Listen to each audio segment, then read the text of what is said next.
Hi guys, thanks for tuning in to another episode of Nuggets News. In today's video, I want to give you some detailed analysis of the exchange tokens and what gives them their intrinsic value. Now, our tutorials and explainer videos have been some of our most popular, and you guys have asked me to go over the comparison between the different tokens that sit behind a lot of these second generation exchanges. So you're probably familiar with Coinbase and Bitfinex, but we're going to talk about what sets these new exchanges apart and those tokens that are attached to them. Now, most of you have probably used Binance, KuCoin. You're probably familiar with a lot of these interfaces and their layouts. They can be similar. Bibox here as well is another one that's popped up recently. But we're not going to talk about the exchanges per se today. We're going to talk about those tokens and really what gives them that intrinsic value. Now, they all have different mechanisms. Some of them have a quarterly token burn. Some of them pass on a percentage of all trading fees collected through the platform. Discounts for different tiers depending on how much of their token you hold, user protection funds in case anything goes wrong, and Bibox here with their treasure box where you can lock up coins and earn rewards.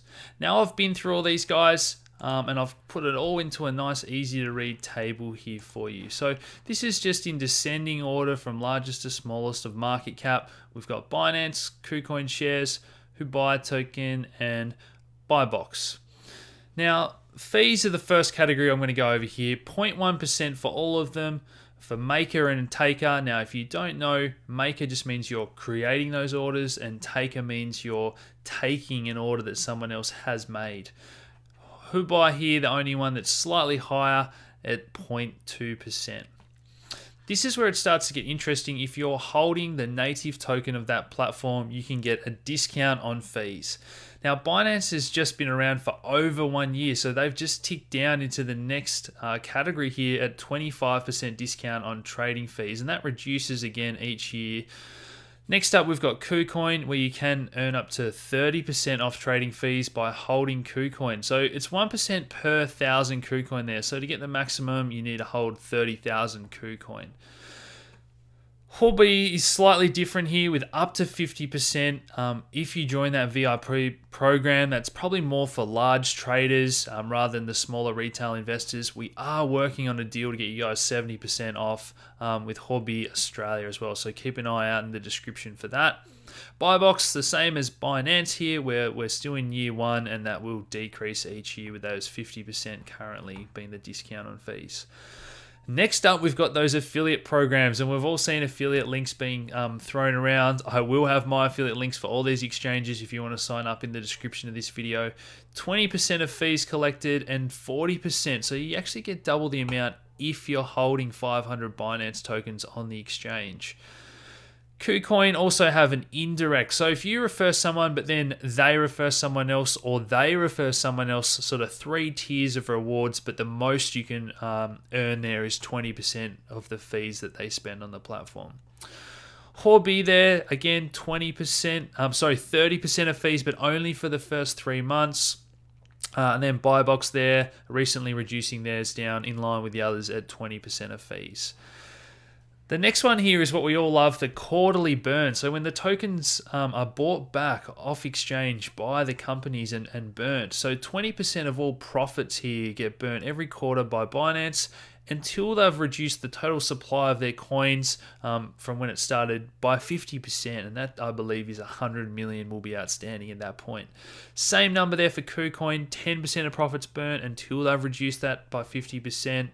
Huobi, 20% of revenue, not profit, and that all goes into a user protection fund. So in case they're ever hacked, margin positions get into a awkward situation or anything happens, they don't need to bail people out. They've got that emergency funds that can be used.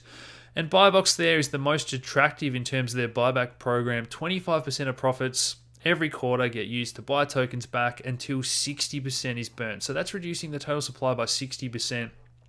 Really is a great way to reward early adopters of the platform, early investors in the token. Next up here, we've got token rewards. So what you get just by holding that token. Now, nothing per se directly for Binance, but KuCoin here, you get 50% of all fees collected go into a a pool of funds, the way you can think of it as, and then of that big pool of funds, you get whatever percentage of total KuCoin shares you own. So if you're a whale and you own 10% of all KuCoin shares, you'd get 10% of that big pool of funds that's come from 50% of all the fees on the entire platform. That's paid out, and that is paid out in KuCoin shares. At the moment, that's currently at an interest rate of about 2.5% per annum. So if you had $1,000 of KuCoin, you're getting $25 a year. Now, at the moment, Bibox is very attractive. So 45% of fees, and they actually give you a bonus 50% to take that up to 67.5% if you're in their top 100 traders. Now, that's currently an annual reward of 57%, which is crazy. It's $570 for every $1,000 of Bibox tokens you hold. Now, that's actually paid out in Bibox tokens and whatever coin the person is trading as well. Now, Bibox has sprung up. It is based overseas. It's got very high trading volumes. You do always have to be cautious, guys, and take this with a grain of salt. I don't think they can keep up a 57% annual interest rate paying out rewards. That's just the law of mathematics. But at the moment, it's a very attractive option. Airdrops, so all these platforms often airdrop small amounts of coins to all their users. Voting on what new coins you want to get listed, or other things on the platform, giving you a bit of a say in governance. The next category here I've got other, and Binance has been talking about launching their decentralized exchange, and if they migrate onto their own blockchain and make that Binance coin the native token of that new blockchain, that's going to give it even more utility than it currently has and make it a very attractive option. KuCoin, they've got lots of other competitions they run on the platform. Listing speed's probably a big one there in terms of small to medium cap coins often get listed there before any of these other exchanges. So good if you want to get the latest coins. I mentioned that 70% deal we've got coming for our Huobi Australian users. Keep an eye in the description of all my videos, guys. They've got margin trading, as does Bibox, as well as that treasure box where you can lock up your coins. Bitcoin's currently earning about 9% a year if you want to lock up some Bitcoin there. Next up, I've got performance from ICO. So Binance has been an exceptional run. All these exchanges are very profitable businesses, guys. And the way that they're buying back tokens, paying out rewards, that's probably why they've performed so well in a crypto bear market. So all-time high Binance was a return of 250x, 100x on KuCoin, only 4x for Huobi there, and 24x for Bibox. Now, since the all-time highs, crypto's been in a bear market. But really attractive here. KuCoin down over 90% and Bibox down 87%. So if you were to ask me which one is the best, what do I want to add to my portfolio? Well, the beauty with crypto is if you have $1,000 to play with, you can just buy $250 of all four of them. Hedge your bets, guys. They all have points of difference. So in terms of the buyback, obviously Bibox is going to be very attractive. But for all of them, it's going to depend on who is using the platform. Do they remain popular? These exchanges weren't around a year ago. We don't know what's a year away in the future. There's lots of decentralized exchanges coming. But obviously, paying out a percentage of fees is very attractive if they remain popular.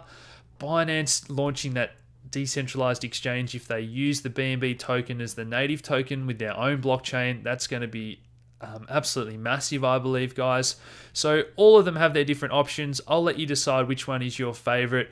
I hope you've enjoyed this presentation, guys. Please hit that like button. Subscribe if you haven't already. Share these videos around. There's links to all these exchanges in the description below. And thanks for tuning in, guys. Cheers.